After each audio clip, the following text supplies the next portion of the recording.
Hello, everyone, and welcome to the first session in the Essential Skills Roundtable Discussion Series.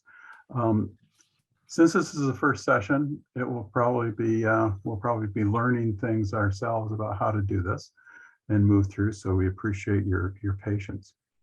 My name is Harry Brown. I'm the Associate Director for the Leadership and Professional Development Initiative, or excuse me, Department.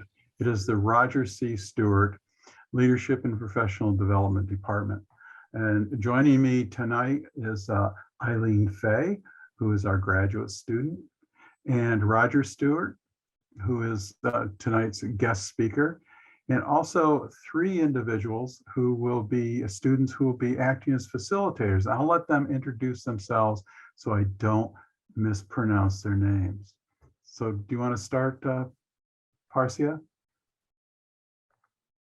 Yes, hi everyone. It's great to have you here. I'm Parsia Vahrami, one of the student facilitators for this program. My name is Megan Prang, and I'm one of the other student facilitators. My name is Brianna Orenze, and I'm also a student facilitator. Okay, we thank them very much for being here. I want to give you some reminders, and I don't seem to have control of the screen.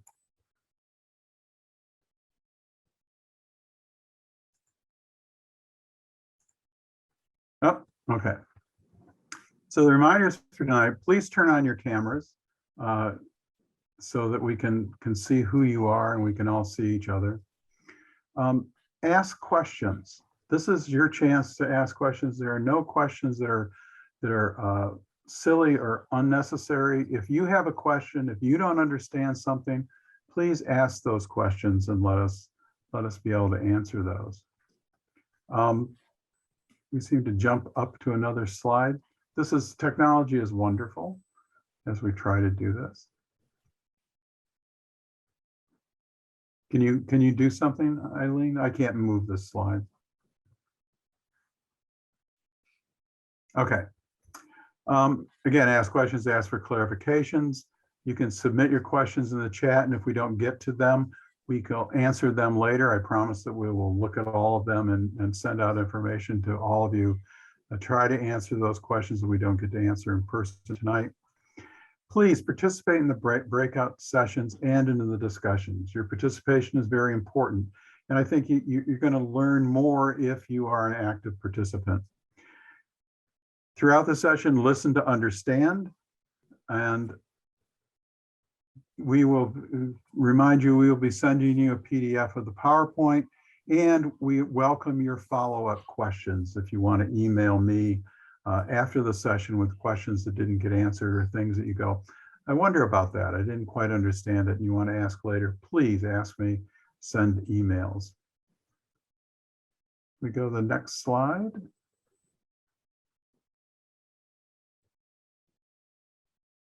Can you go ahead and click the next button? I am. All right. It says it's waiting for you to take control, but I got it. No worries. Why don't you just click through and I'll just tell you when to change. All right, series introduction. So this, I said, is the first of 6 sessions. Our next session is Tuesday, January 25th with Zenefia Evans, and we're going to look at intrapersonal awareness and development. The following session on the week of February 7th, that'll actually be February 8th at 6:30, and it will be with Lowell Kane, who is director of the LGBTQ Center. And then we'll have a session with SAO's Jamie Fox on leadership lessons. That'll be followed in the week of the 21st with ways of thinking, and we have not confirmed our speaker for that, but it's going to be an exciting speaker. And then we'll finish out on February 28th with Jamie Cox looking at goal setting.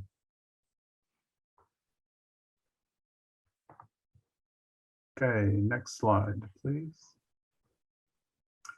All right, I want to take a few minutes to describe what it means when we say becoming career ready. Next. Career readiness is all about building that foundation from which you can demonstrate requisite core competencies that broadly prepare you as a college-educated individual for success in the workplace and lifelong career management. For new career graduates, career readiness is the key to ensuring successful entrance into the workforce. And career readiness is quite simply the new career currency. Next slide. So career readiness really has three components. One is rigorous academic preparation. The other is opportunity knowledge. And the third is personal agency. Next slide.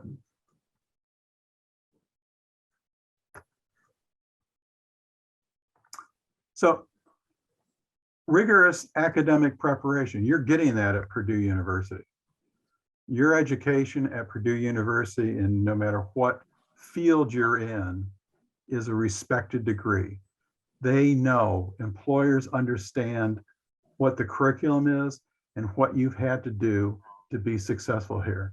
So that's a given. Next slide.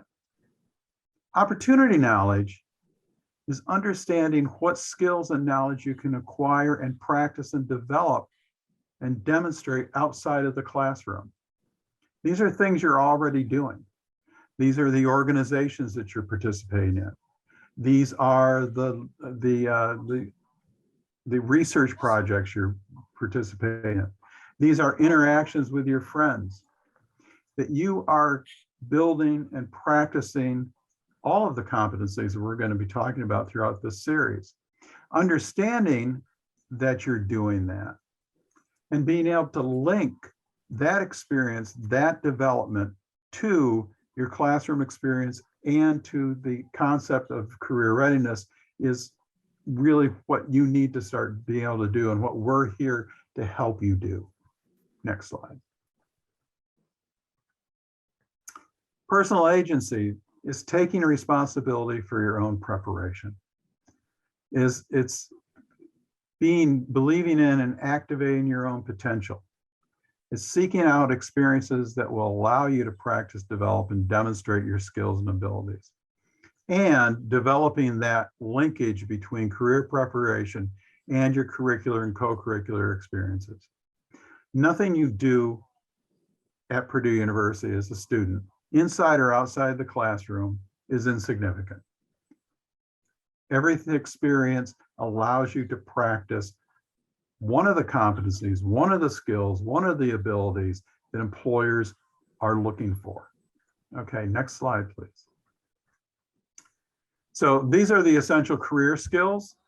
We have built these out based on the embedded and foundational outcomes of Purdue University and in consultation with Purdue employers, individuals who actually hire Purdue students and have told us what they would like specifically students to be able to do, the abilities and competencies that students they hope students will have coming out of college. And these also align very well with national surveys done by the National Association of Colleges and Employers as to what employers expect and want in today's market. Next one. Tonight we're going to be talking about communication skills, and you'll see them here. And again, these are what Purdue employers, people who hire Purdue students say in communications they want students to be familiar with and have developed these competencies. Next slide.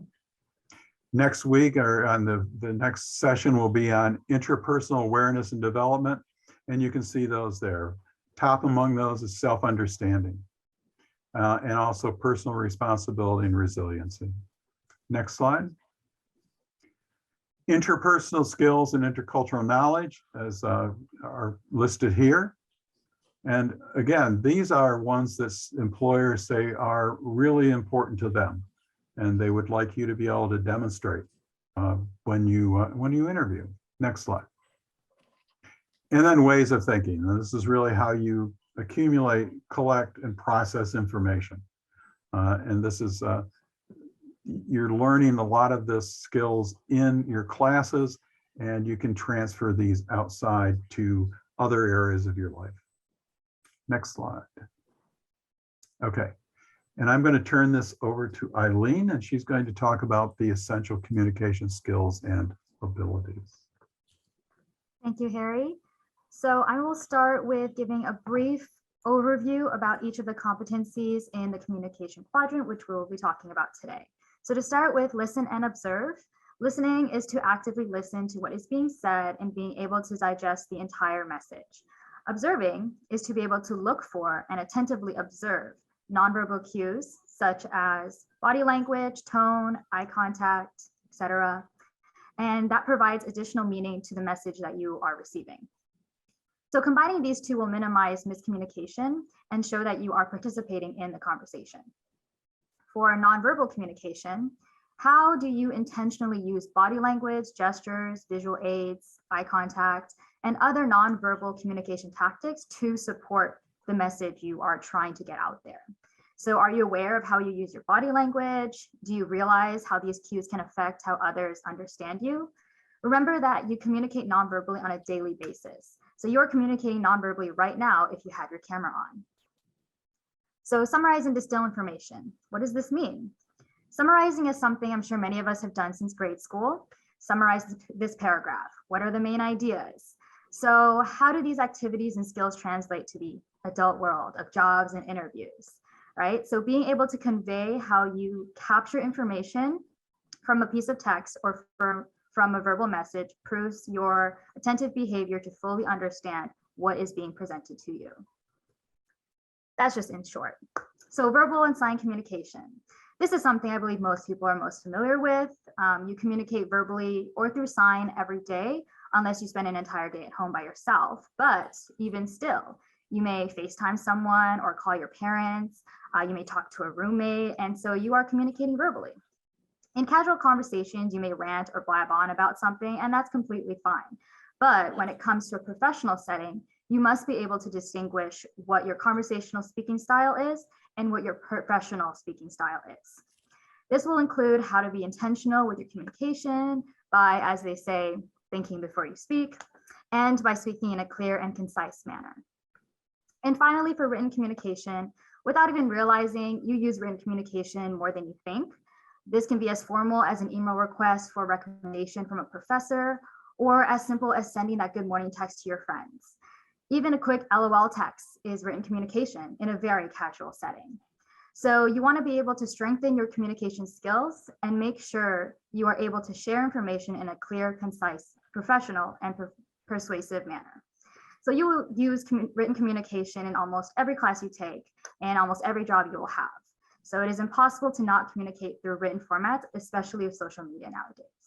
So after that little brief overview of each competency in the communication quadrant, I'd like to introduce Roger C. Stewart. I did send out a handout in advance, and his bio is included in there. However, to introduce Roger briefly, Roger spent 30 years in his career at Proctor Gamble, where he provided financial analysis on brands such as Pampers, Love's, Charmin, Bounty, Always, etc. And then he spent the last 18 years of his career in Treasury and retired as the Vice President of Global Treasury in 2005.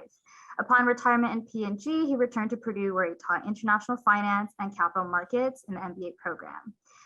And from 2009 to 2013, he was the Executive Director of Cranard's Graduate Undergraduate Career Center, the Cranard Leadership and Professional Development Center. As an executive in residence, he advised a member of Purdue's top honorary leadership organizations, such as Mortarboard, Old Masters, and Rising Professionals until 2018. So today, Roger's passion is Purdue's Leadership and Professional Development Department, which is us. And Roger is a diehard Boilermaker. He enjoys travel, spending time with friends and family, and continuing to honor the honor of helping young professionals achieve their goals. So without further ado, Roger, you have the floor. Thank you.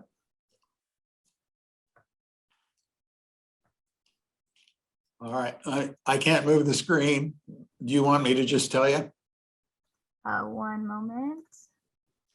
At any rate, while Eileen's getting at that, this is a very exciting evening for me.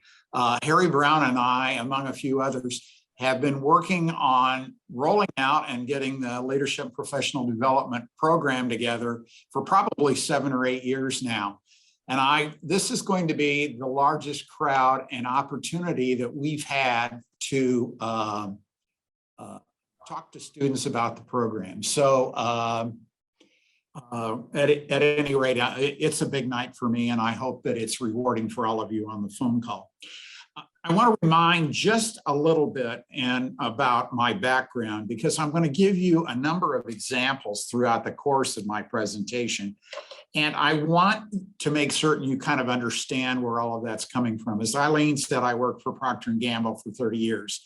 I did a lot of mentoring there, number one. And number two, I recruited Krannert students into the finance and accounting program for 10 years. So I interviewed and got to know a lot of Purdue students through the hiring process.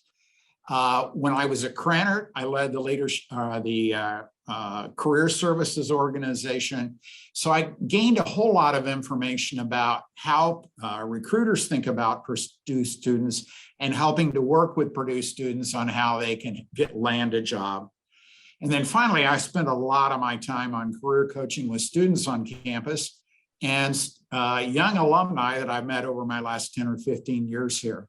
It's interesting, after they've been out 2, 3, 4 years and it's time to go to their next job, many of them are interested in talking once again about how they should approach their career. So I will refer to information from those or examples from that, and hopefully it'll make sense to you.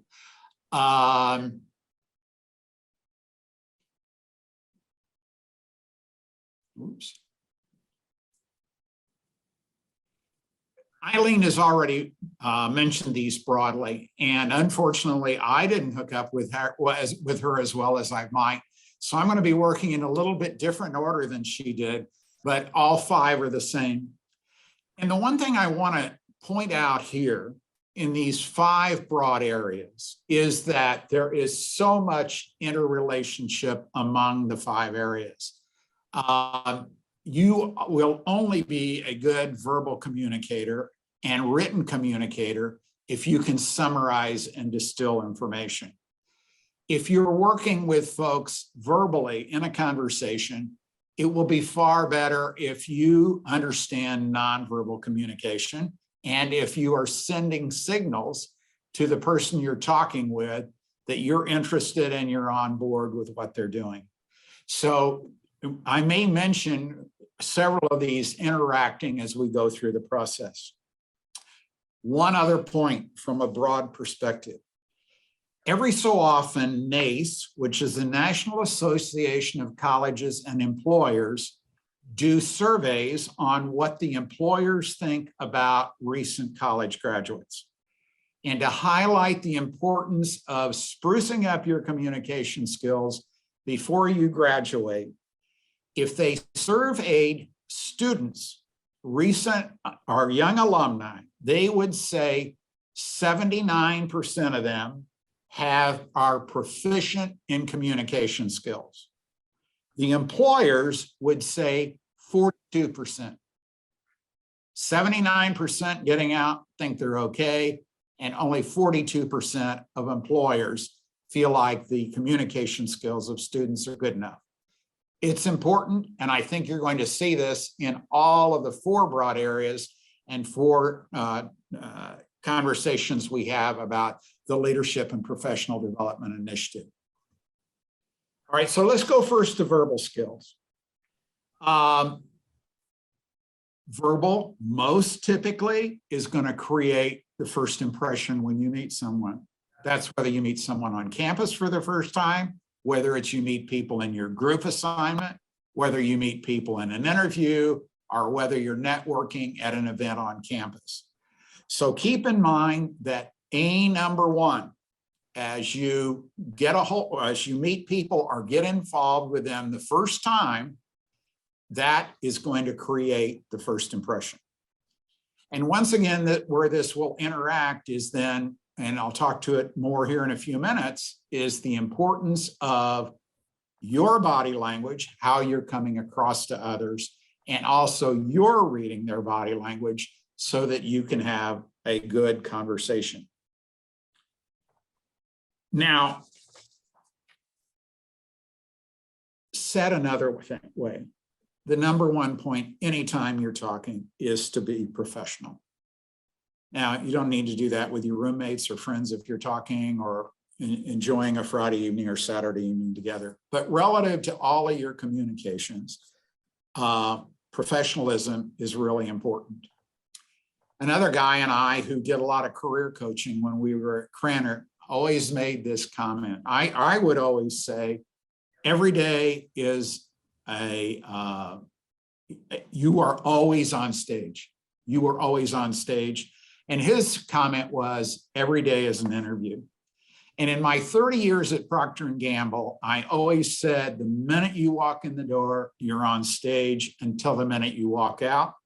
And with more communications via Zoom and email these days, and when I was working my career, you are still always going to be on stage. And so it's important to recognize that, and verbal skills is number one where you can demonstrate that.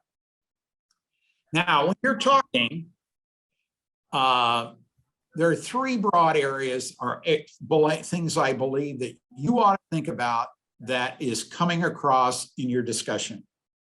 First, are you confident? Don't be hesitant in what you have to say. Be to the point. Have a position when you're talking in a professional setting on what you believe is important, what you believe, or where you believe your organization ought to be going. Second, demonstrate awareness.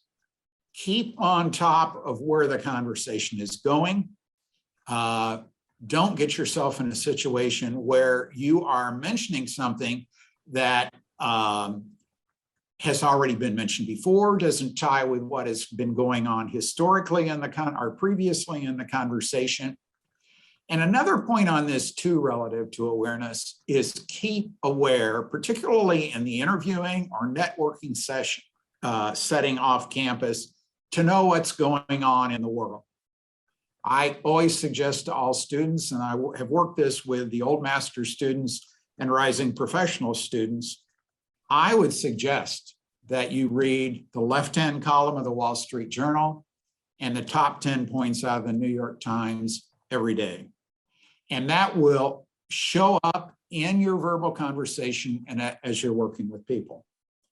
And obviously, the knowledge of the subject that you bring to any conversation is important, and make certain when you make any comments that they're based upon fact and you're not speculating, or else you might get yourself in trouble.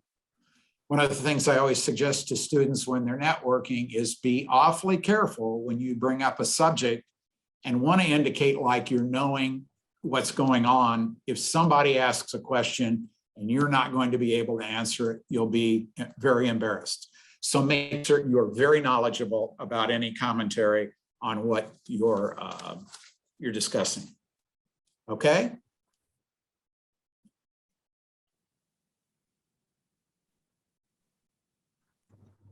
All right, Eileen.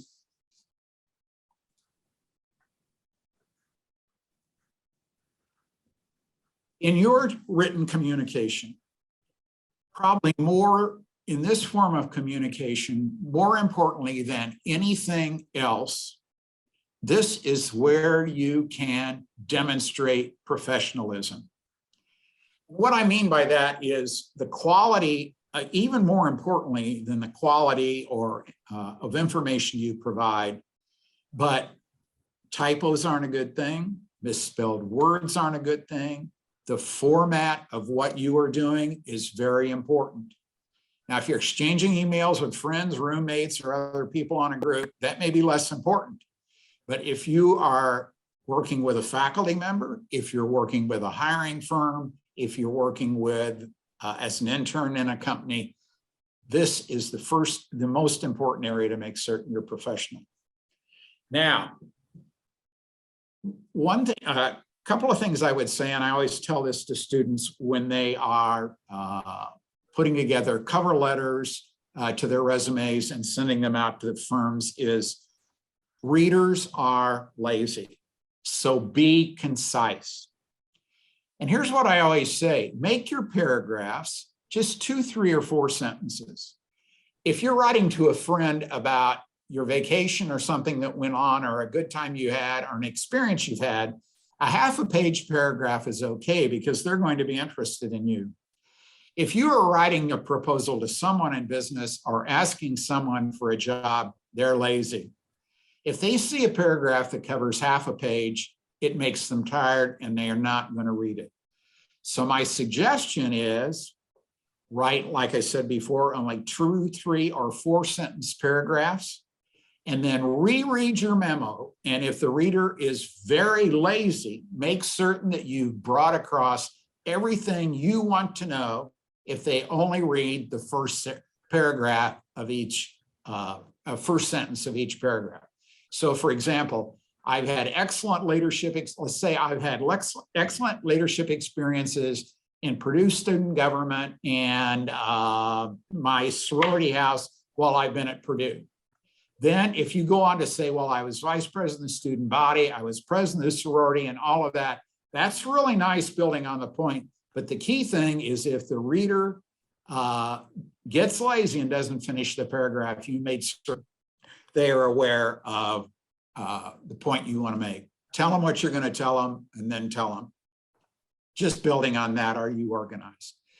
When you bring your communication together, is it step 1, step 2, step 3, step 4, and don't be bouncing around. Make certain that it makes sense and comes across very well to the potential recruiter, employer, whatever the point might be.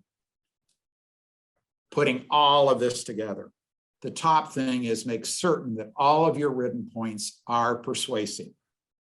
I want a job. I'm the right person for your role, and here is why.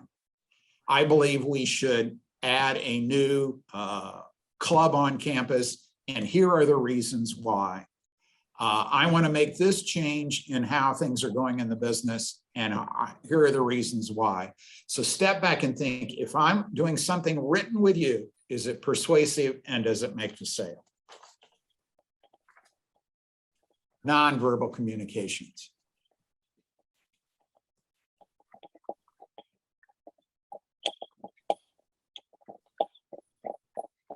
Okay. Eileen touched upon this before. Once again, are you professional? Don't be slouching. Don't lean to your side. Don't lean back. Sit up in a chair or stand erect and make certain that you look like you're in charge and you're professional. When someone else is talking, look like you care, even if you don't. But look like you're interested in what they're doing. And I'm sure all of you can remember being on the other side where you're talking to a person and you know they're not paying attention. It hurts and it's concerning to you as the presenter. So if you're trying to work collaboratively with anyone else, I would always suggest look like you care. Similarly to what I talked about in written communications, are you coming across persuasive? Is the fact that you're leaning forward in your conversations, the fact that you're holding your head up, all of those suggest that are what are needed to make you persuasive in any conversation, any verbal conversation that you're going to be happening. Now, on the other side, when you're speaking, and this drives me crazy because I can't have all 100 of you on the screen, is I would like to be able to see how the audience is responding to my commentary. Are you checking your email? Are you looking at your phone? Have you seemed to lost interest in something I'm saying? But my point would be always when you speak, take a look at the audience and make certain you get the sense that they are interested in what you've got to say. And then if not, adapt. And it's the same thing when you're talking to an interviewer in a job interview. One of my good friends I just met with in the last couple of days said one of the easiest ways to make certain you're professional and communicating from a nonverbal standpoint is to always make certain you have eye contact with the person you're talking to. okay? Listen and observe. Oops.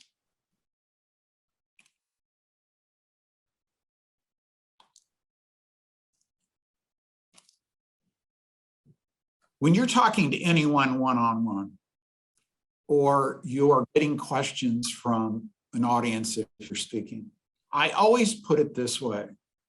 Everyone likes to talk about himself or herself. So if you're in the midst of a conversation and you want to network, or if you're in the midst of a conversation talking with someone about a specific role or project, or if you're gathering background from a faculty member that you believe would make the course come to life with you more, or an opportunity for the conversation to go better, always remember, we all enjoy talking about ourselves, and give the person that you're talking to that opportunity. They are making a point, and make certain that you are recognizing what that point is. Think for a minute what's going on. And if you don't believe you know what they're trying to bring across, then ask a question. Something like, did I hear you say, or could you please be a little, explain in a little bit more detail what you would like for us to do coming across this? But the key point is, they should be making a point with you. They should be persuasive like you're trying to be in your presentations.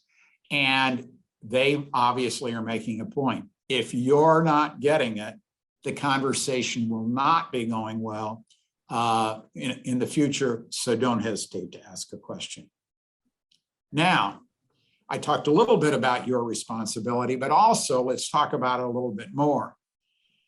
Pay attention to what they're saying, obviously, and because you owe them that, and the conversation will only go better if you are listening intently and know exactly what's going on. However, if you're in a one-on-one situation, always begin thinking about your next point to keep the conversation going. So if you're in a business dinner with someone at a firm, and they're talking about, well, here is our typical career progression. You go from this role to this role to this role. I would always suggest, okay, what question should I ask about each of those roles? Or how do you think I ought to be approaching that from a personal situation, and have that question ready as soon as there's a break in the action? You need to adapt to the conversation. If it is not going the way you thought it was going to go, just adjust the game plan. And then always think about what we talked before, and these are all interrelated. Think about verbal and nonverbal skills. Have an open mind when you're listening and you're paying attention, because if you have a bias while someone is talking, you're not going to pick up everything you have to say. Final slide, please. All right.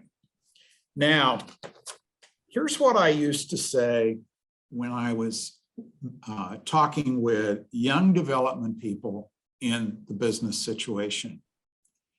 The difference between senior and middle management is the ability to communicate.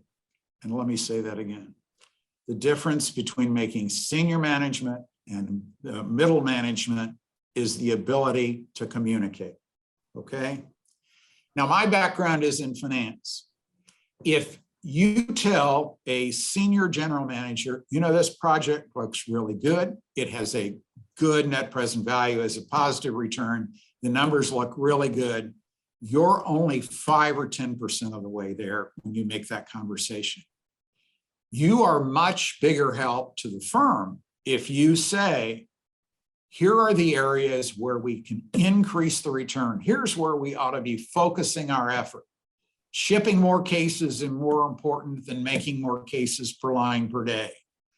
Getting the price of the product up is more important than shipping more cases. It varies by project, but in finance, you can help senior management if you tell them what the numbers mean and where they ought to focus. It's the same way in all careers. If you're in R&D, our research says this, here's the best way to apply that to the business. If you're in marketing, our research says that the consumers like this. Here's how I believe we ought to use it to improve the business. So the point is, people that make middle management can run the numbers or they understand their discipline very well. Senior managers have the ability to explain what research they've been doing to others outside of their discipline. Understand your audience. For all the years I managed young folks at Proctor Gamble, people entering in their careers, this is the most challenging of all, and I would just make certain that you are aware of that. If I have a person with 5 years in the company and I'm taking them to a meeting with one of the senior officers at Procter & Gamble, for them to understand how they ought to address a topic is very difficult. On one hand, they might think that the senior manager knows everything about their job. So then they end up talking in technical terms and things like that, and the senior manager has no idea what they're talking about. So the point is, adjust your presentation to the way the senior manager thinks. But on the other hand, you have to be careful. You don't want to insult their intelligence by explaining to everything as you go along. So my suggestion to you as you begin thinking about your career, maybe as you communicate with faculty and senior folks on campus, is practice this. Because like I said, of all the things in communication, I believe this is one of the most difficult ones to improve. Now, my final point on summarizing information and being responsible. If you've been told you have 25 minutes, let's see if I screwed up. Make certain you only speak 25 minutes. I'm supposed to have spoken 15. I hope I haven't done something wrong with that. Don't bore a recruiter. You only have 25 minutes when you're in an interview. And if you ramble and it takes you twice as long to answer a question as it should have, you can only bring across half the information that you would like for the recruiter to know. The other thing too is if you get one question and you ramble for 5 minutes, they go to sleep, they quit listening. So make certain you're concise and to the point. Final thing on this. You're obviously going to practice for the interview, be on top of the key things, but on almost every interview, you're going to get a question that you hadn't expected. Here's my suggestion. Pause for just a second and say to yourself, where do I want my response to end up? And I think if you do that, you'll have a tendency not to ramble. If you don't think about that, you'll start talking and rambling and going on, and you won't have a good interview. So once again, like I said, this is an exciting evening for me. We're all anxious to get your feedback on how you think it has gone, and don't hesitate to get your questions to us. We'd be happy to follow up. Thank you so much, Roger, for your insightful presentation. In light of time, I do want to move ahead with our activity. It is called Can You Hear Me Now? So you will need a pencil or pen and a piece of paper, or if you have another device, an e-tablet, something to draw on, such as an iPad or an e-ink tablet. You'll be placed in breakout rooms, and there will be a lead facilitator in your room. We will require and we'll need one volunteer to start as a describer, and everyone else will be a drawer. So what are these roles? A describer will think of an object and give directions using only geometric terms, such as directions, degrees, lengths, and shapes. And then as a drawer, you will draw what you hear from only listening. And then you will shout the object when you think you've got it. If it's incorrect, keep drawing or keep guessing. If it's correct, awesome, you win. So we would like you all to show the drawings to the group so that the describer can see how you interpreted the things that they were trying to say. And so other drawers can see how different one sentence can be interpreted in very different ways. And we're not going to repeat the activity due to time, so we'll just do one round of this. I'm going to open all rooms now. And we'll see you in once you finish your round, please come back to the main room.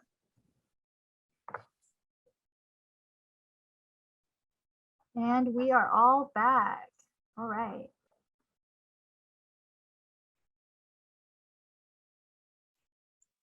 So what we're going to do is we're going to kind of have a discussion about anything, but we're going to start out with a discussion about the experience you just had.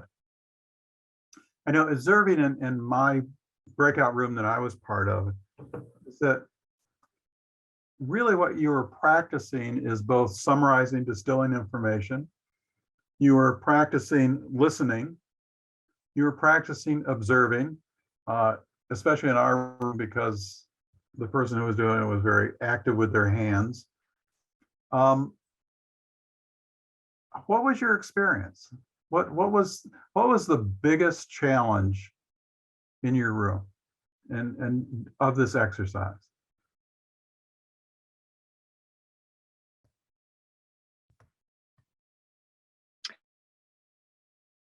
I think this exercise really does a good job of highlighting how without having an end goal that's already known, sometimes you can get stuck in your own headspace. Okay, that's good. Someone else. It was an excellent, yeah, go ahead. Sorry.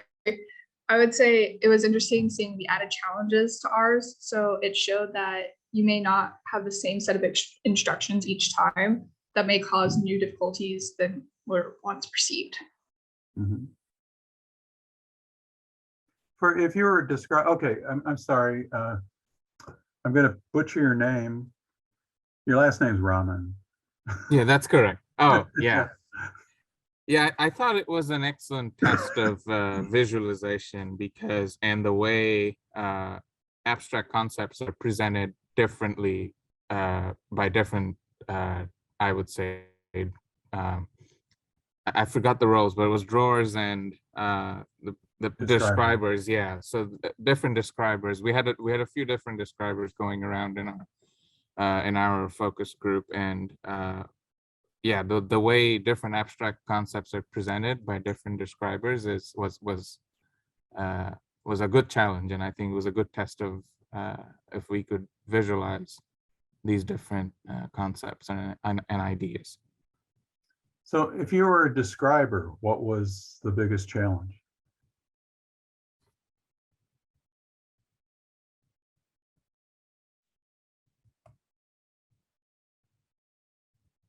Thinking of an object, I know that was. I think it was honestly something that was mentioned earlier in the presentation, and it was kind of having direction for what you were speaking about. I was kind of jumping a little like straight into the water and didn't really know where I was going, and I was being very vague. Did you have a sense, or what did you feel some kind of urge to break away from the rule of just describing geometric terms to add a little bit more information to help the team along? I think that the advice for silence was very helpful for me. I'm naturally a person who kind of just starts talking to break tension. And so when it was my turn, I just kind of just got straight to it and just started going. And then when I was done, I was like, that's all I got. Okay. Good. Someone else. Okay, what kind of questions or comments or concerns, or what can we expand on given the other parts of the presentation from Roger or things that I try to explain? Taylor has their hand up. Oh, yeah. Oh, I just wanted to add something about the exercise. One thing I found that was kind of interesting was just like how subtle things in a statement can kind of be taken very differently. Like someone in my group was talking about a cylinder, and when I drew it, I drew it kind of horizontally. And then when we all showed our drawings, I realized everyone else drew it vertically, and I just didn't even think of that. And even though it's like a pretty small thing, it kind of was how like one small detail in a statement or kind of lack thereof can mean a lot of different things potentially. So I think it's kind of a good example of how you can like choose your words or maybe think through details a little more to like, otherwise your message might be a little bit diluted. Yeah, and in real life, you're going to have the opportunity to ask for clarification. There won't be these restrictions.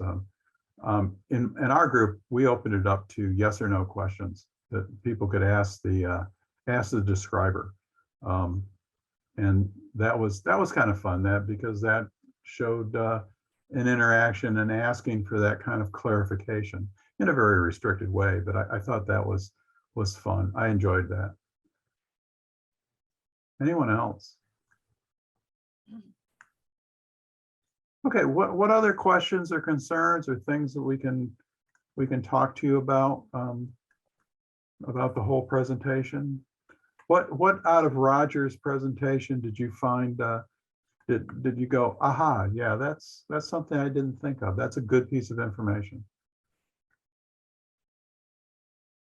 I just want to go again, I guess. I'm a graduate student, so I think I might be a minority in the crowd, but it's a problem that we experience frequently, that Roger pointed very specifically in the presentation, of being able to present results and data to different people in the hierarchy, and it could be to senior managers, and could also be to staff scientists who work with you, and to sort of manage not using technical terms, or to be able to explain your research and your work to different groups of people, all within the same time frame or all within the same presentation. I think that's a challenge that Roger very aptly pointed out, that I think was sort of an aha moment for me. Yeah. When he was talking about that, I thought of, I'm sure I've not seen the film, but I've seen the trailers for Don't Look Up. And we all think it's really funny when the scientist is sitting there in the office with the non-scientists and trying to explain what's happening. And they go, wait. Doesn't mean anything to me. And the scientists really never got to the point where they could really explain what they were trying to do. There was a total miscommunication there. So we laugh at it because it's satire, but it illustrates what happens in daily in most of our lives, that there is a miscommunication and we don't know how to help someone else understand. Anyone else?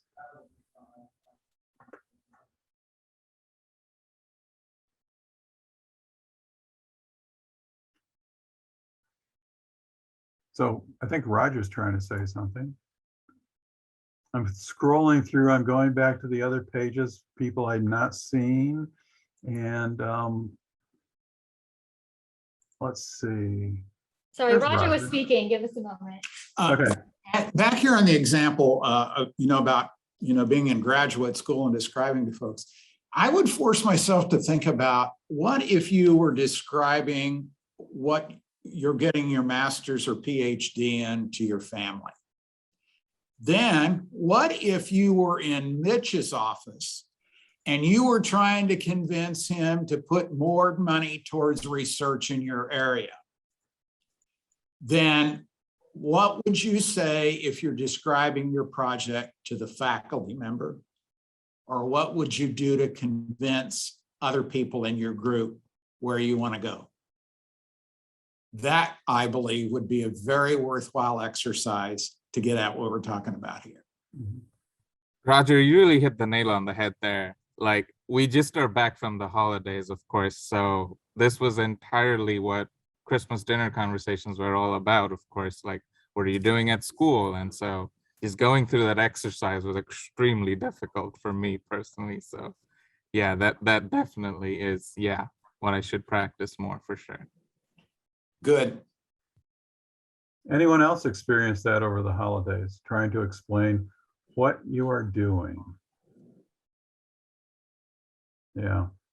My son's an epistemologist. If I can interrupt again, Yep. I shared with this group that this leadership and professional development program has been a passion for me for 7 or 8 years.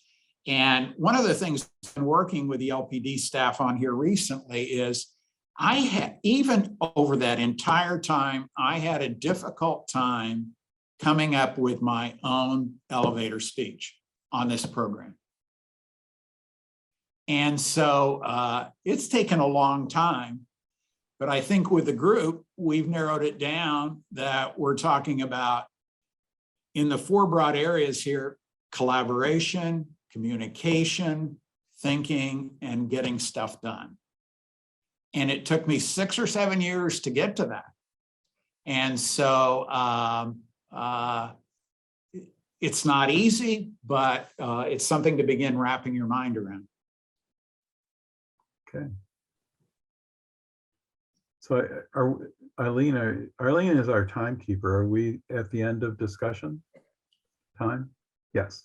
All right. So if we go to the next slide, more information on all of the competencies in all of the 4 areas can be found in a self-directed learning modules that are in Brightspace. You can go there and find that. And this is actually a link to that. And so if you go into Brightspace and look at the non-credit catalog, you can find there, and there's detailed learning modules that you can work your way through at your own pace. If you're looking for ways to get experience and expand your experience, you can go to the LPD experience database, and that is the link for that.